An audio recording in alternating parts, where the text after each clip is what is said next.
Welcome to the Mobile Armored Podcast Show. I'm Adam Moore alongside my co-host and best friend, PJ McNerney. How's it going, PJ? I'm doing great. I'm very excited. We're jumping into episode 1 of Mask.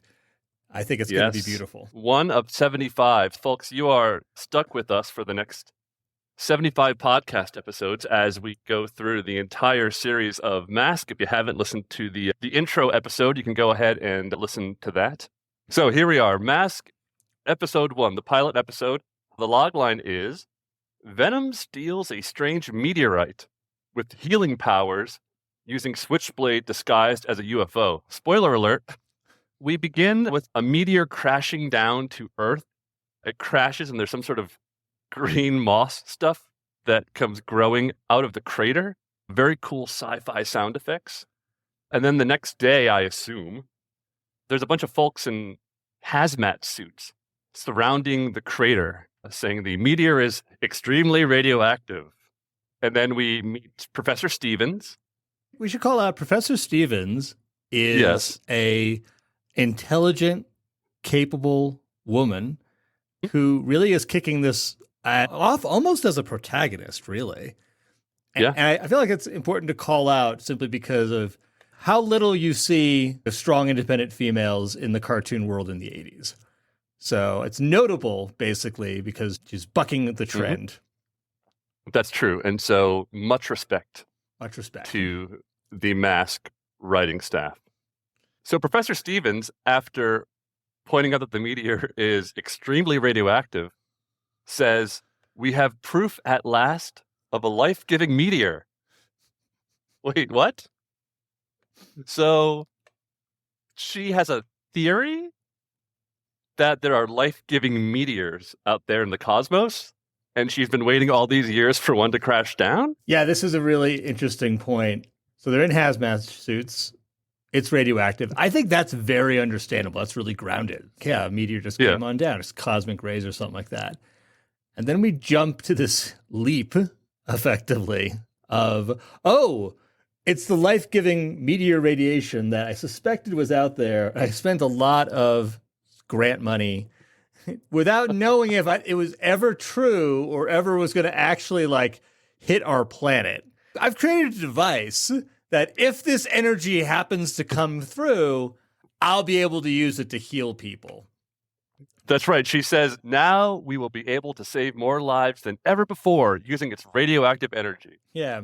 And as an academic myself, PJ, I can say that I have seen and potentially received worse grants than that. At least it has some sort of quote-unquote scientific basis. I should point out something that's pretty terrible, but there is a thing of life going run amok. So this life-giving meteor could just be something that gives rise to more cancer. So that's like a reality check here. It's just, the cells are just growing back. Yeah, but they're unstoppable. Like this life-giving meteor has created a Frankenstein. Okay, let me get this straight. It is a radioactive, life-giving meteor that will allow them to save more lives than ever. Yes. I just don't think it's going to work, man. But it's what we've got. So it's important. There's our MacGuffin. And this is all, by the way, in the first 30 seconds of the Mask pilot. So suddenly, out of nowhere, a UFO comes and steals the meteor. It's very Close Encounters of the Third Kind. Of course, we discover the fake UFO is operated by Cliff Dagger, Venom's dumbest operative. Professor Stevens videotapes it all, and then Cliff assaults the professor, saying, she's seen way too much. Okay. We have the meteor. And then, let's remember, Venom has all sorts of assault vehicles and things like that. But instead of using any of them, they build a fake UFO to abduct the meteor in broad daylight where everyone can see it. And then since she saw it, Cliff Dagger says, "Seen too much." Clearly, Venom is not a top-notch terrorist organization. Well, I or think they're overthinking it. so a couple things. It's either they built it bespoke or they had it already. And they were like, damn it, I wish I could find some reason to use the fake UFO. Oh, here we go. This is our chance. Let's use the fake UFO. And again, Cliff is not the smartest cookie. I kind of wonder if it's because he took off his mask and was very clearly like, you're not part of my research crew. I'm going to videotape you. So maybe that's what was seen too much. But at the same time, it's like, Cliff, you moron. Why'd you take that thing off? Like, you could have just walked out of there and just said something like, oh, look at the UFO. Call the Air Force. Yeah, if you really think about it, the entire plot line for this episode would not have unfolded if they had just flown the fake UFO away with the meteor and called it a day. Because with Cliff Dagger running out and trying to steal the videotape from Professor Stevens, it sets into motion all the events that caused the episode to happen and them to eventually, spoiler alert, lose the meteor at the end of the episode. You have a thought, though, on the technology that had to have been developed to create this fake UFO, right? I mean, listen, that fake UFO came out of nowhere, picked up the meteor, and then took off. That is damn hard shit to pull off. So instead of Venom trying to steal this meteor and they're going to try to sell it for something ridiculously small, you could take over delivery. Amazon's trying to do drop off. And that's a way easier problem than pickup. Like, they have got a cash cow in that UFO right there. Sell it to FedEx and collect your billions of dollars. You are done, Venom. Venom delivery is going to take over the world. And Matt Trakker won't be able to do a damn thing about it. That would be an interesting twist to the series, where Mask is constantly trying to stop Venom from achieving 2-day delivery. All right, so Professor Stevens kicks Cliff Dagger in the shins, and begins just an awesome car chase. We introduced Sly Rax, the kind of beatnik motorcycle dude. He's chasing after her. It's the first use of a vehicle in Mask. And we're seeing the hidden lasers come out and shoot at her Jeep, while Sly Rax laughs maniacally while firing the lasers. I'll tell you what, say what you will about Venom, but they have a good time committing their crimes and shooting at people. They love what they do. And you got to give it to them. Miles Mayhem keeps morale high. You know what? Hey, do you want to cause wanton destruction? Would you like to murder people? Would you like to get away always? Come on and join Venom. We've got a great medical and dental plan, and we've just started using a 401k. Plus lasers. Plus lasers. Plus lasers. It's very clear that Cliff and Sly are trying to murder this woman. There's no doubt about it. And it actually does bring up an interesting question. If they're so intent, why wouldn't they murder the entire hazmat crew for the meteor? That's what I'm saying. Why don't they have Switchblade actually fly in there and pick up the meteor and drop a bunch of bombs? Yeah, that's the thing. Take out everybody and end of story. Like, that's a terrorist organization right there. This goes back to our first podcast episode where we talk about why did Miles Mayhem steal the worst masks available? That's a good question. Sly Rax alone probably could have murdered all of them with stiletto. Yeah. Anyways, the car chase continues. I believe it's Sly Rax. It's one of their lasers blows up a tire, and Professor Stevens and her Jeep go careening off a cliff, hundreds of feet in the air, into a river below. And we have a great line. No one could survive that crash. And Sly Rax says, "Too bad. She was a good driver." To which Cliff Dagger responds, "But not a good diver." Again, they just have a blast. They really do. I would love to be in that writer's room for that line. Oh, this is great. And honestly, she really was a good driver. She's got two homicidal maniacs that are after her. And she manages to dodge for quite a while before she falls into the ravine with the water in her hazmat suit. Yeah, Professor Stevens, a real role model for women in the 80s. But what's going to happen We've gotten to this point. What's going to happen? I just don't know. We'll find out after these messages. Come on, T-Bob. Mask will be right back.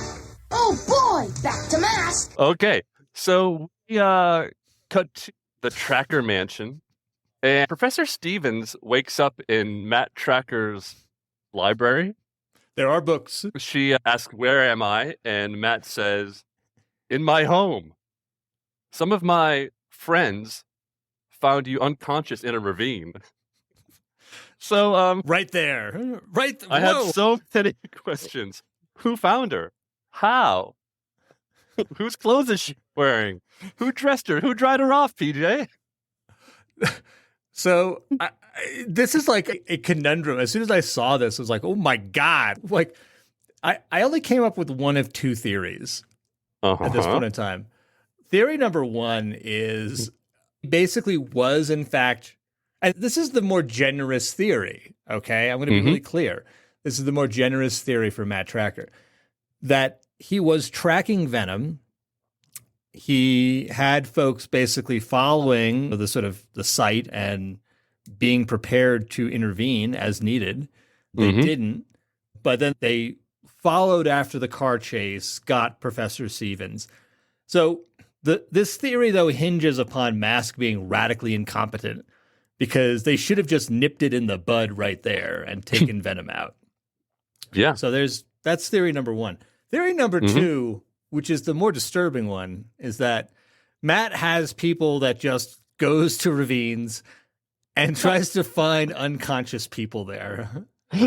Unconscious women. We don't know. We know that there's been at least one woman. We don't know if he's egalitarian. We don't know. We know that at the very least, like, they go find unconscious folks and brings them back to Matt Trakker's mansion. She's wearing different clothes than the hazmat suit, and she's dry. So someone changed her, and she was unconscious. Someone dried her off, and she was unconscious. And now she's laying under a blanket in Matt Trakker's library study while Matt reads a book. Yeah, Matt is indeed reading a book during most of this beginning of the scene and smiling as she's asking these questions. What's he seen or done? What is he thinking about? I'm like, it's an unanswerable question and perhaps should remain as such because, Matt, you're not got a good look here, all right? 20 seconds after meeting you, this is not a good look. But she recognizes Matt. That's right, she does. She recognizes him. Matt Trakker, you're supposed to help people in trouble. And boy, could I use some help now. And Matt says to her, so can a lot of people, Professor Stevens. However, my interests lie in rather unusual situations. What kind of line is that? I can tell you what the situations are. Women falling into ravines, being taken into his library, and unusual things being done while they're unconscious. It's not a good look. It's not a good look, Matt. And I know you're a billionaire, and maybe you knew a young Jeffrey Epstein. We don't know. Oh, no. Like he taught Jeffrey everything he knew.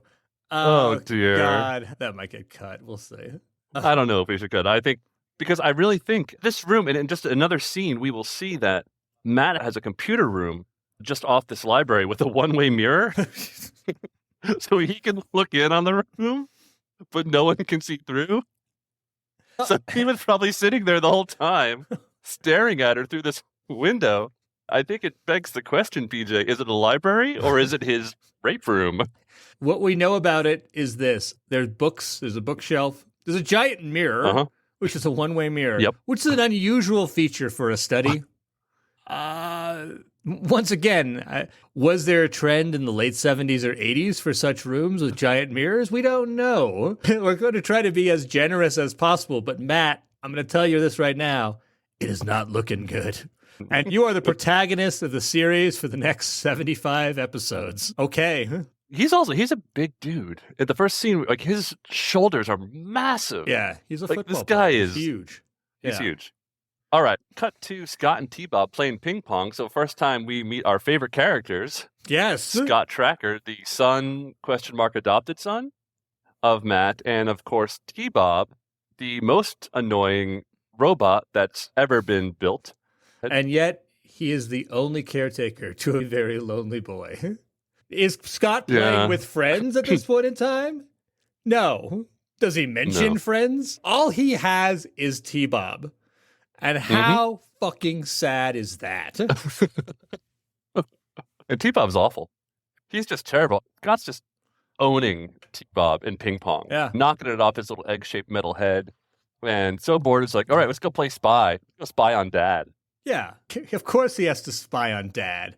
You know why? Because Trakker ignores Scott on a regular basis. This is going to be a common theme, folks.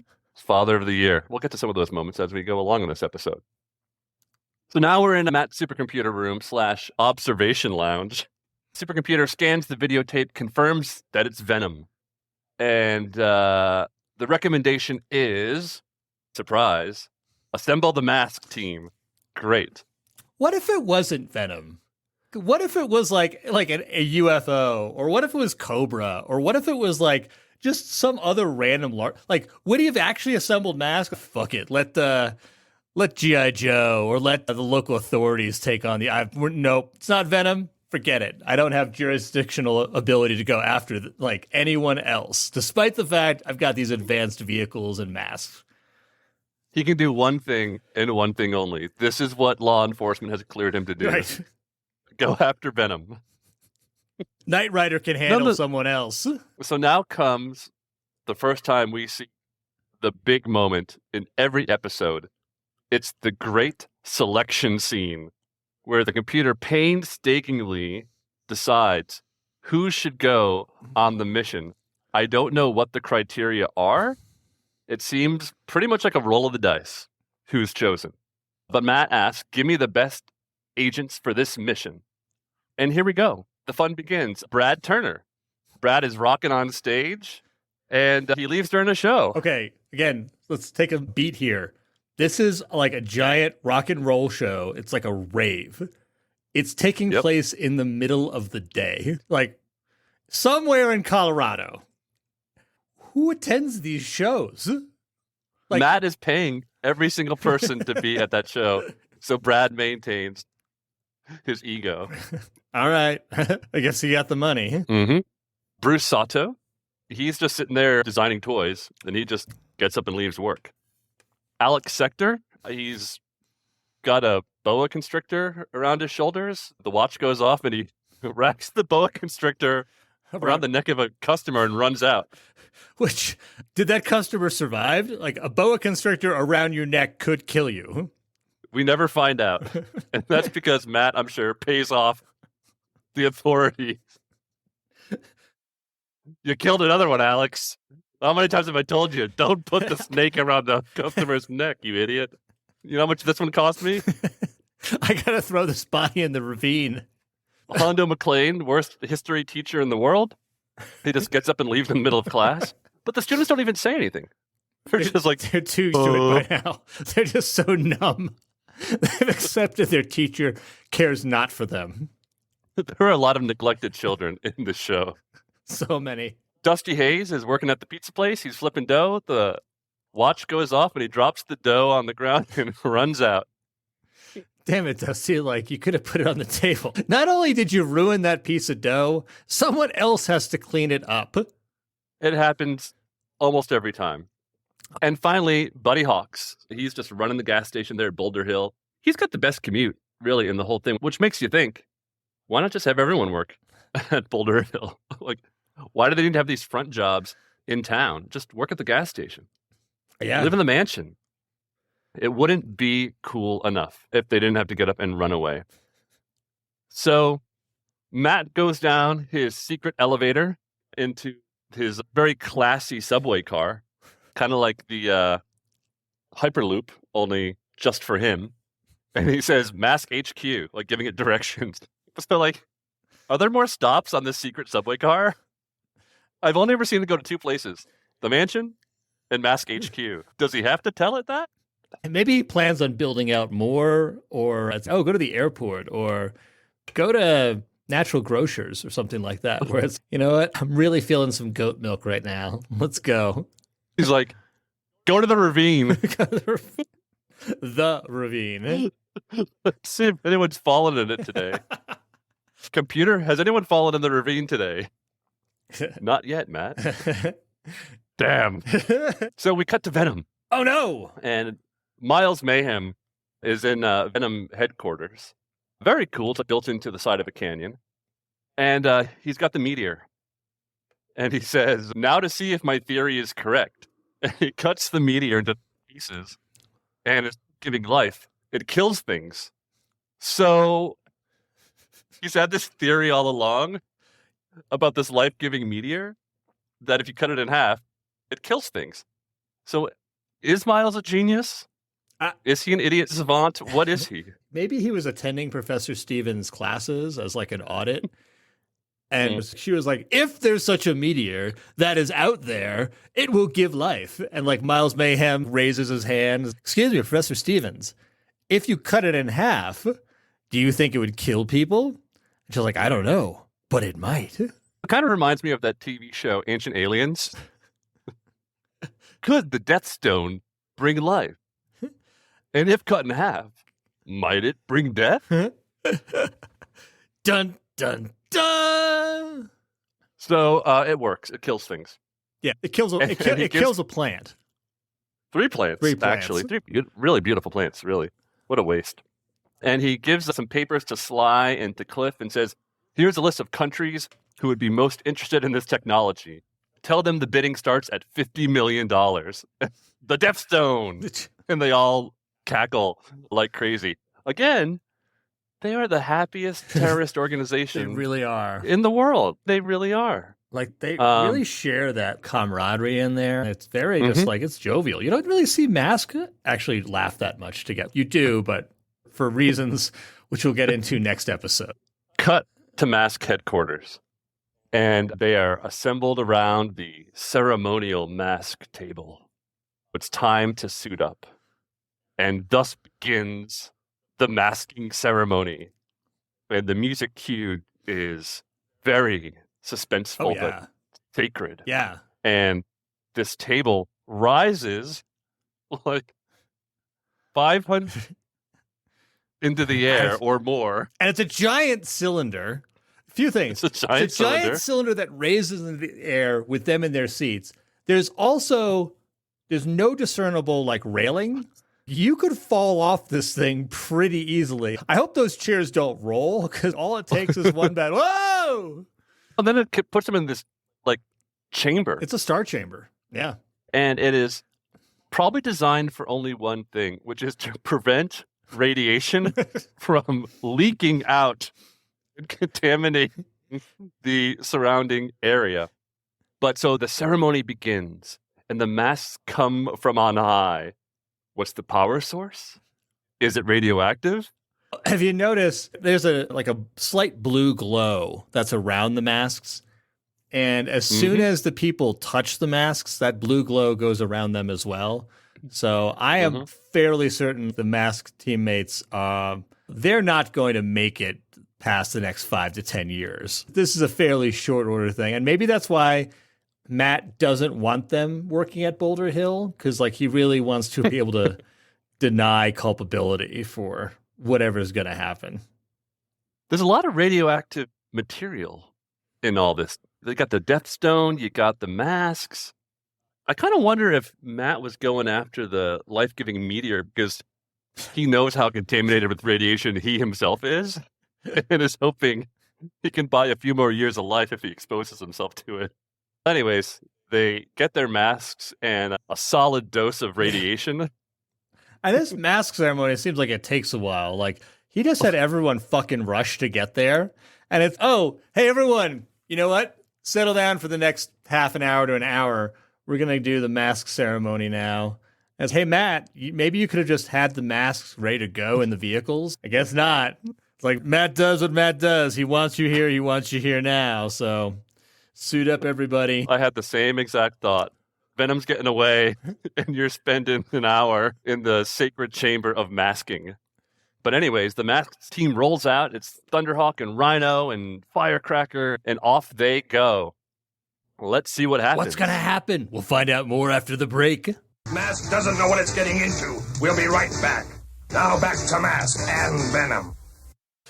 All right, so the masked team on the road, or should I say the dusty backcountry of Colorado. This is a really curious thing because Boulder Hill, you'd think it's near Boulder, but it's not. Mm-hmm. There are sort of arid areas in the southeast of Colorado, but also not necessarily near places with mountains. So like Boulder Hill, if it is in the southeast, like that's a really terrible spot because it's like a single artificial mountain in the middle of nowhere. That's also a gas station. So this whole dusty ride is a little bit suspect unless they went from the mountains out. I don't know. Maybe the writers never actually visited Colorado, so they're just making shit up. I don't know. Well, remember, they didn't even have Wikipedia or the internet back then, so they're just like going to the library, looking through picture books. I don't know. But Mask is rolling.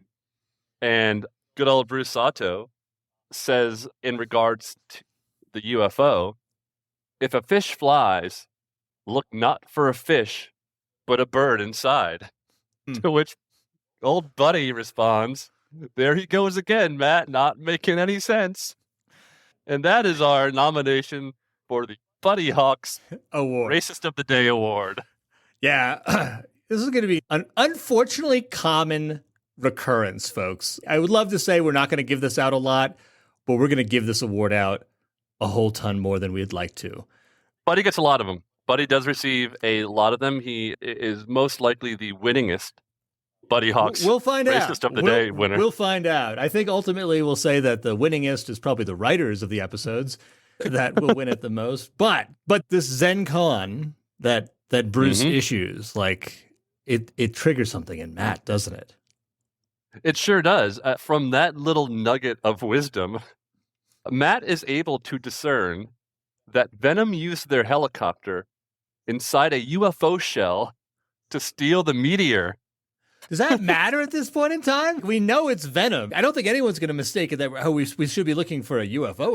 All respect to Bruce, but he says the thing is sort of like, yeah, we know, Bruce. Like, we're good. We figured this out 2 hours ago. Just drive the truck. So Thunderhawk, he does a scan and picks up that there's now 3 pieces of the meteor headed in opposite directions. And Matt says, it's a trident maneuver. I looked this up on Wikipedia. A trident maneuver is when 3 pieces of radioactive material are driven in opposite directions. We're always teaching kids in the 80s cartoons, like, you know, trident maneuvers and about life-giving meteors. A lot of education being packed into these things. Meanwhile, we cut to Miles Mayhem. He sees Mask is there, and he's like, so they figured out I split the meteor. Maybe Miles is brilliant. I mean, you know, mano a mano, Matt Trakker, Miles Mayhem, they just meet each other in the leaps of logic category. They do. They're like chess players, like 15 moves ahead of each other. That's maybe what it is, PJ, is that this show is so far ahead of where we are that we think this stuff is funny, but really it is miles beyond on a philosophical level. It's a metaphor for thinking ahead and understanding racism. And transforming vehicles. Speaking of which, there's an awesome mask battle. Yeah. The first really cool mask battle happens here. This is what you dream of with your toys. Yes. Switchblade goes from helicopter mode to jet mode. Condor takes off from motorcycle to helicopter mode. Thunderhawk is flying around, and can we just pause for a moment and point out there is nothing quite like a red Camaro flying in the sky. I watched this episode again last night, and I could not get over the sight of a Camaro with gull-wing doors just floating around in the sky, just making these like big sweeping turns. It does not look as cool as I remembered it in my mind from when I was a kid. It's literally just a red Camaro, like just flying around in the sky with no aerodynamic properties whatsoever. It's like we talked about before. What kind of power source is inside there that lets it do that? And how radioactive is that? It's a really badass scene. And I think we got to give it to them. Like, they really are like, okay, like, this is the first time we've got the mask vehicles, we got the Venom vehicles. They're first time transforming. It's the first time encountering each other. They're using the masks. It's actually, okay, this is cool. Yeah, Brad uses the hologram, hocus pocus, but he just calls it hologram at this point. Lifter gets used in a really cool way. Lifter picks up Sly Rax and is like banging him back and forth against the canyon walls, like, we wish Darth Vader would do to rebel scum, just smacking him back and forth. Which it's great. Begs the question, would Sly be dead after that? Because, like, he gets smacked around. Like, there's some broken bones in there for sure, if not a broken neck. I would assume he'd be dead. Yeah. Absolutely. But no, one tough cookie. Now, of course, we reveal that Scott and T-Bob have been hiding in the back of Firecracker. Stowaways. Oh, no. And Scott is thrown out of the back of the truck. Old Dusty comes to save him, and then Hondo dives over Scott to protect him from a missile. Hondo shows more concern for Scott. Let me just back up and say, this is a prediction I have got. In this one scene, Hondo shows more concern for Scott's well-being than Matt does in the entirety of the series. Matt didn't even check in with his kid before he left in his super subway car. He doesn't acknowledge Scott until effectively the end. He doesn't talk to him until like later on in the episode. And yeah, it's just not like, he didn't even be like, hey, Scott, I'm going out. See you later. It's just like, F it. Like, Scott's somewhere with T-Bob. It's fine. And this didn't bother me as much until I became a parent. And now it's, I'd probably at least check in with my kid before I head out. Yeah. And leaving him alone. Love you. Going off to fight Venom. See you in a bit. Yeah, Hondo's, Matt, your kid's here. And yeah, can we just talk about that? Yeah. They're like, Matt, your kid's here. Matt says, what's he doing here? Yeah, exactly. That is his comment, not, oh my God, I got to be careful. I got to save my son. It's, what's he doing here? Really, like, very neglectful. Father of the Year. Anyways, Scott realizes that Hondo's hurt bad. And Scott says, Hondo's hurt and it's all my fault. Yes, Scott. That's 100% true. It's true. You should not have done this. And Hondo is probably going to die because of you. And so Scott decides to go find the meteor to save Hondo's life. We got to like stop here for 1 second. Again, Scott does not talk to his dad. Okay. Right. So how much damage does Scott have that he thinks the best course of action is to try and find the bad guys? Like, you have to be, at that point, so scared of your absentee father to determine that it's so much better to go after a bunch of murderers, at least attempted murderers, rather than face your own dad. What a sad fucking commentary at that point in time. Yeah, it really is. Scott, as we pointed out in our first episode, needs some therapy. He's got a long road ahead of him in life, and I hope that he becomes a better father than Matt, but I'm going to be super honest with you, PJ, based on the level of trauma, I don't think he's going to make it very long. I don't think so either. It's not going to end well for Scott. No, it really won't. So this is actually an interesting point because Venom's gotten away. So how are they able to track after them? It turns out that this unique radiation, this life-giving radiation that was only theorized about, T-Pob's got a sensor of detecting this unique radiation and being able to go after it. You know what T-Bob doesn't have? T-Bob doesn't have a cell phone. And yes, before folks say it was the 80s, even Kojak in the 70s had a cell phone in his car. Matt, as a billionaire, could have put a fucking cell phone into T-Bob. He also doesn't have a radio capable of contacting Matt. Let's put a radiation sensor in the robot, but no way of communicating with his father. Exactly. Again, I just think this points out like this deep degree of neglect. And then we cut to Venom. Yes. And they're about to do some exchanges here. The first guy they meet is a spy, kind of like from the 1950s, like in a trench coat with a suitcase full of money. Yeah. But most interestingly, the guy arrives on a seaplane that lands seemingly in the middle of an ocean or a very large sea in the Rocky Mountains. No, PJ, as you pointed out, do live in Colorado. Where is there an ocean in Colorado? Folks, please get out a map. I want you to see that Colorado is a completely landlocked state. It does not border any ocean or Great Lake. So I think this is like one of two possibilities. If it's in Colorado, and I'll explain why I hope it's in Colorado still, whatever body of water, it is not large. Our deepest lake, Grand Lake, is something like 312 feet deep. And so if someone, you'll see this later on, is landing a plane on there, a seaplane, it's pretty easy to see. Someone's got a yacht who's trying to get away later on, and you're not going to get very far. You can see the other side of the lake. So that's possibility number one. Possibility two is that it is a body of water, a major body of water. In which case, since Scott ends up getting there, like he's either been riding T-Bob for 2 or 3 days straight to get to the Pacific or 24 hours to get to the Great Lakes. So what is Scott basically is holding on to T-Bob for dear life, like through one or multiple nights. What fuels T-Bob? Because you have to stop by and gas up at least once on that trip. I think we know what's fueling T-Bob. Radiation. Random radiation. What is that doing to Scott? I just don't even know. But it just is very, once again, disturbing. Like Scott is then missing potentially for up to 24 hours to 3 days. No matter what it is, they show up and Scott and T-Bob are sneaking around the bad guys. And Scott's going to call Mask to tell him where they are. Yeah.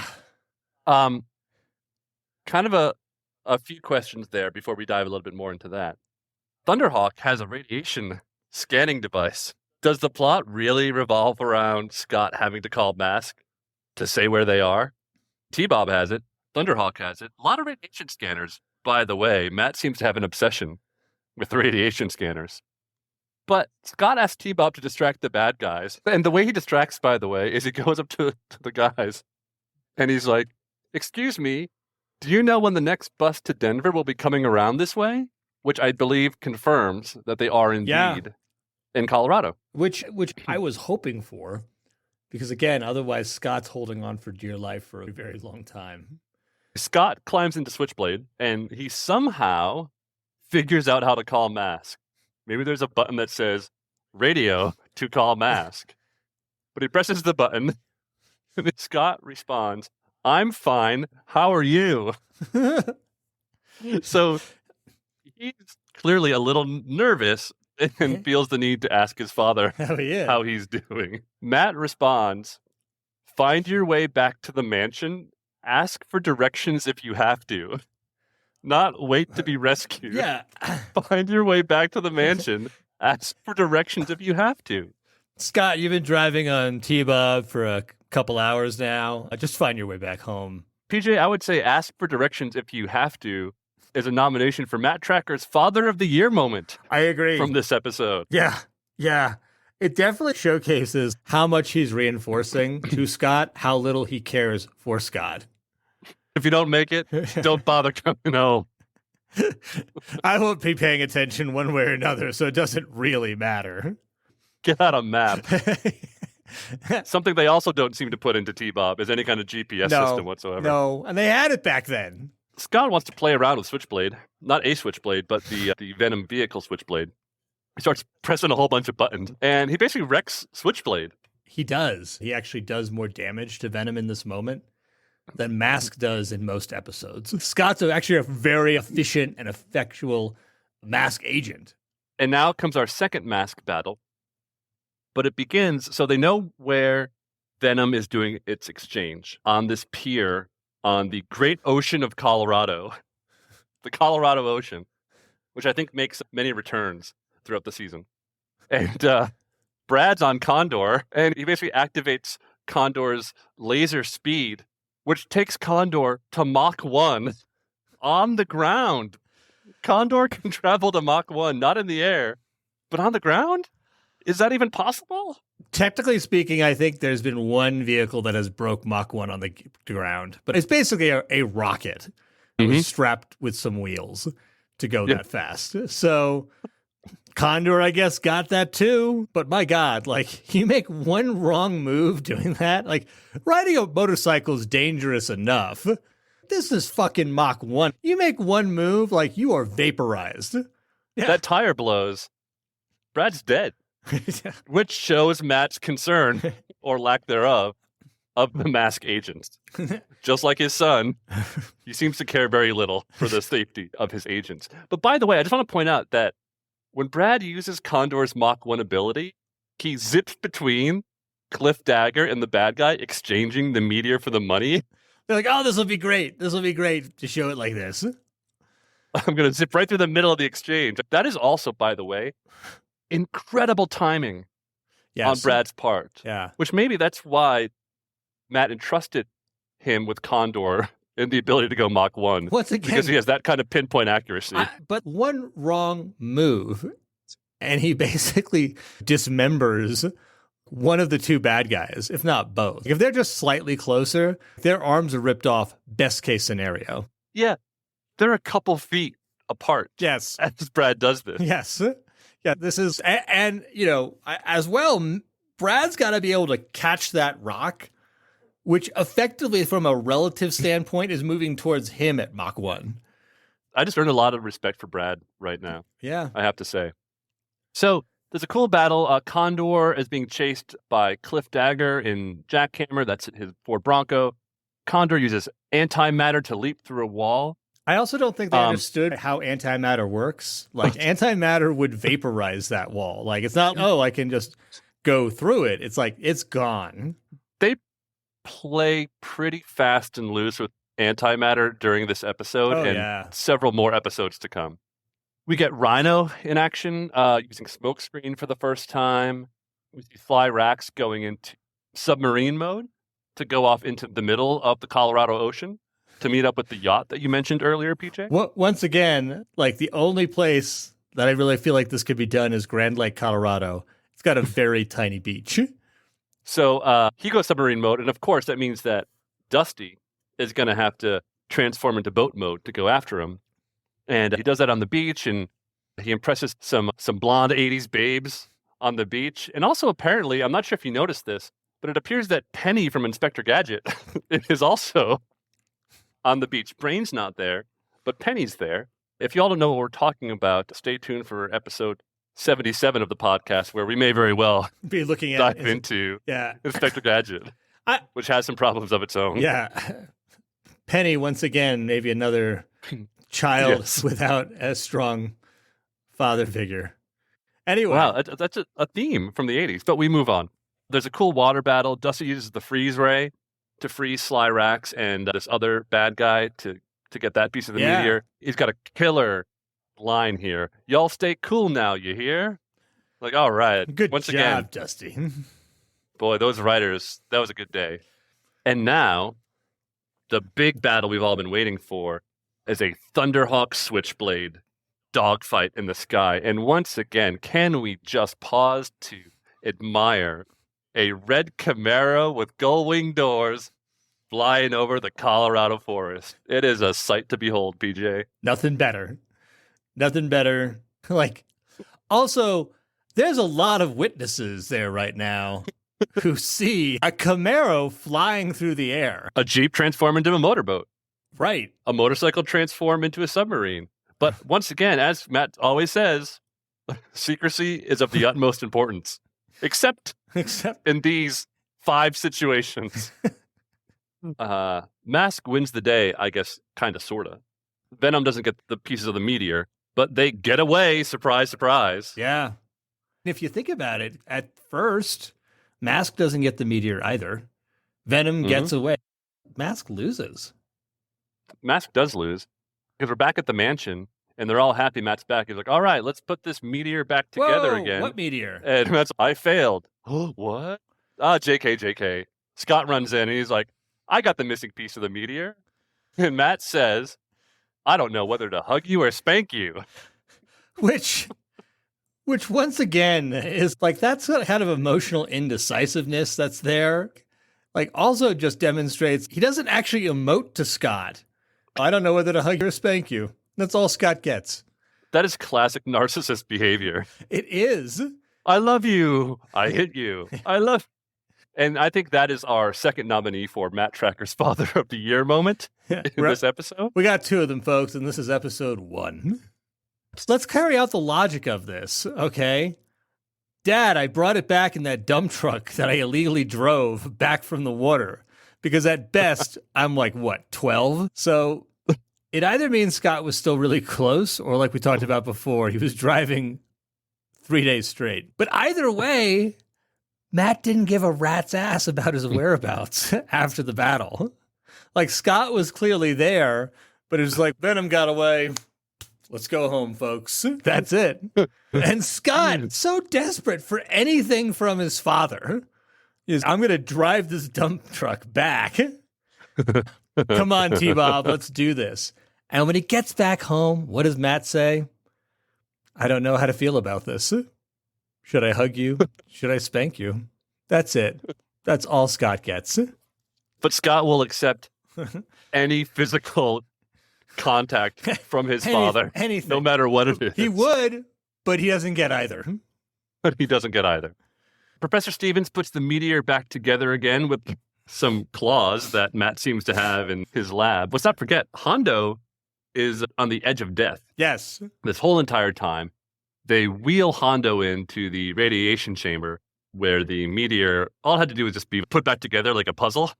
And Hondo's alive, and there's much celebration, but for some weird reason, the meteor stops working after it saves Hondo. It just becomes a chunk of rock. And Dusty has a great line at the end there. They sure don't make meteors like they used to. Oh, that folksy charm. Thank you, Dusty, for bringing that charm always. Let's take a beat on this for a couple minutes. So Hondo's injured, and I don't think any of the folks they've assembled has any kind of medical training, but they leap to the notion that we need the life-giving meteor or he's going to die. He's not taken to a hospital. He's taken to Matt's mansion again, or maybe probably to his library. And is this like waiting there? Hey, maybe you should have a doctor like actually check him out. Is it internal bleeding? We can do surgery for that. Be quiet. We're getting the meteor. We have to get the meteor.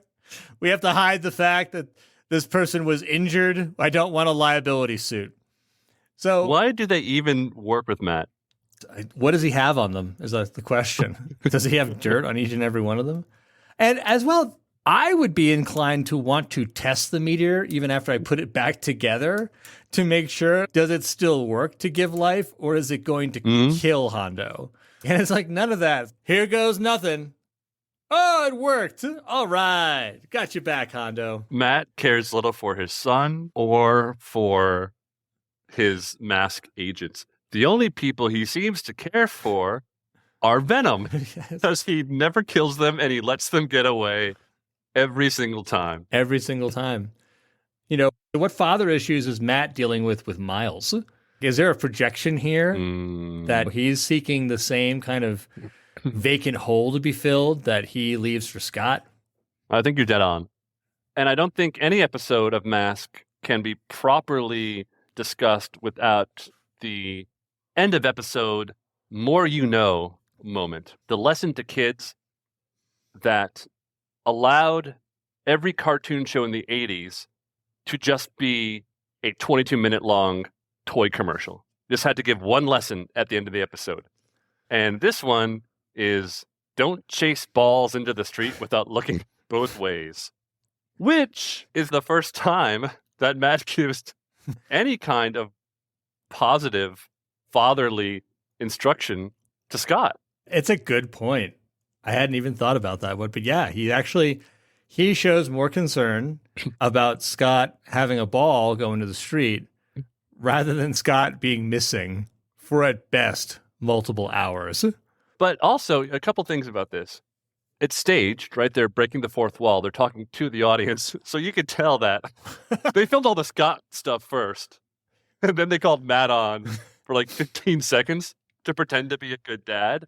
And the other thought I had is Matt puts his hand on Scott's shoulder. And I wonder if Scott kind of seizes up and is wondering, what's going to happen now? And yet the thing he's most afraid of is that Matt's just going to remove the hand and walk away. Which is exactly what he does. Which is what he does. And cut, and he drops the ball and he just walks away. Once again, oh, boy. Scott, are you ever going to get the love of your dad? There was one more comment I wanted to make. It's, other cartoon shows, I don't know if G.I. Joe did this, but He-Man certainly did, because everyone had to do this lesson at the end.